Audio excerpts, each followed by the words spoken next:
میں ایک سادی سی بات کرتا ہوں، اتنے لوگ جتنے لوگ یہاں بیٹھے ہیں اگر کسی دنیا دار کے ڈیرے پہ چلے جائیں اور اس سے کوئی چیز طلب کریں اور وہ دینے کی استطاعت رکھتا ہو تو وہ کیا خالی لٹائے گا؟ وہ کہے گا اتنے لوگ آگے ہو تو ڈیرہ داری کی شان کے خلاف ہے کہ میں ان کو خالی لٹاؤں۔ تو جب یہ دنیا دار خالی نہیں لٹاتا تو رب کیسے خالی لٹائے گا؟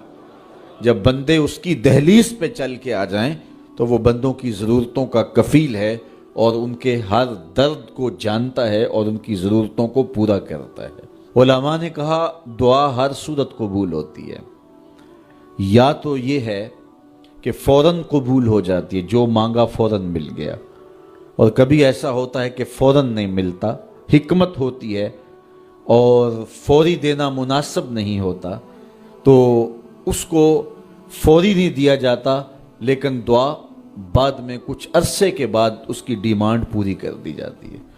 اور کبھی ایسا ہوتا ہے نہ فوری دیا جاتا ہے نہ بدیر دیا جاتا ہے، اس دعا کو ذخیرہ کر لیا جاتا ہے اور حشر کے دن اس کا بدلہ دیا جائے گا۔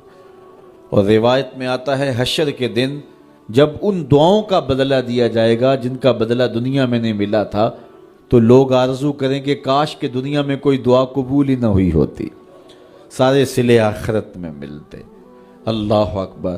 کبھی ایسا ہوتا ہے جو مانگا جاتا ہے وہ نہیں دیا جاتا، اس کے بدلے میں کچھ اور چیز دے دی جاتی ہے جو اس کی ضرورت ہوتی ہے اور جو اس کے لیے مناسب ہوتی ہے۔ وہ کچھ اور مانگ رہا ہوتا ہے لیکن اللہ اپنی حکمت کے تحت اسے کچھ اور عطا کر دیتا ہے۔ بہر صورت دعا قبول ہوتی ہے اور بندوں کے اٹھے ہوئے ہاتھ اللہ پسند کرتا ہے۔ آج یہ بھی بحث چلتی ہے نہیں مانگنا چاہیے، فلاں وقت میں نہیں مانگنا چاہیے، تو وہ کہتا ہے مجھ سے مانگو جب بھی مانگو، میرا دست کرم تمہیں دینے پہ آمادہ ہے۔ اور اگر کوئی نہیں مانگتا تو فرمایا کل ما یابو بکم ربی لولا دعاؤکم، اے محبوب فرما دو اگر یہ نہیں مانگیں گے تو اللہ بھی پرواہ نہیں کرے گا۔ مانگنا تمہاری ضرورت ہے، اگر تم مانگتے رہو گے تمہاری جھولیاں بھرتا رہے گا، اور اگر تمہیں اسے نہیں پکارو گے تو وہ بھی تمہاری پرواہ نہیں کرے گا۔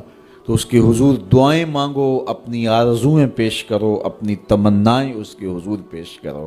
اچھا دنیا داروں سے مانگیں تو اپنے لیے مانگتے ہیں، لیکن اللہ سے مانگو تو اپنے لیے بھی مانگو، اوروں کے لیے بھی مانگو۔ وہ کریم ہے، وہ دیتا ہے اور خوش ہو کے دیتا ہے، تو اس سے مانگو، اس سے جھولی پھیلاؤ۔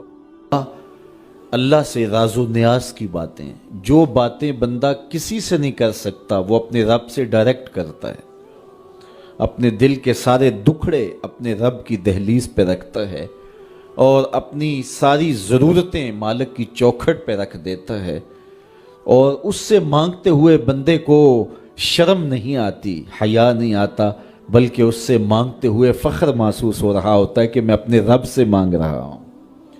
کسی اور سے مانگیں تو جھجک لگتی ہے، لیکن مالک سے مانگیں تو اپنائیت کا احساس ہوتا ہے کہ میں اس سے مانگ رہا ہوں، اس لیے کہ وہ ہمارا رب لگتا ہے، ہمارا اس سے ربط کتنا گہرا ہے۔ مسجد نبوی کا ایک کونا تھا اور ایک بندہ وہاں بیٹھ کے دعا مانگ رہا تھا۔ اس کے دعا کے لفظوں پہ غور کیجئے، اے اللہ میں تجھ سے اس لیے مانگتا ہوں کہ تو میرا اللہ ہے، تیرے علاوہ میرا ہے بھی تو کوئی نہیں۔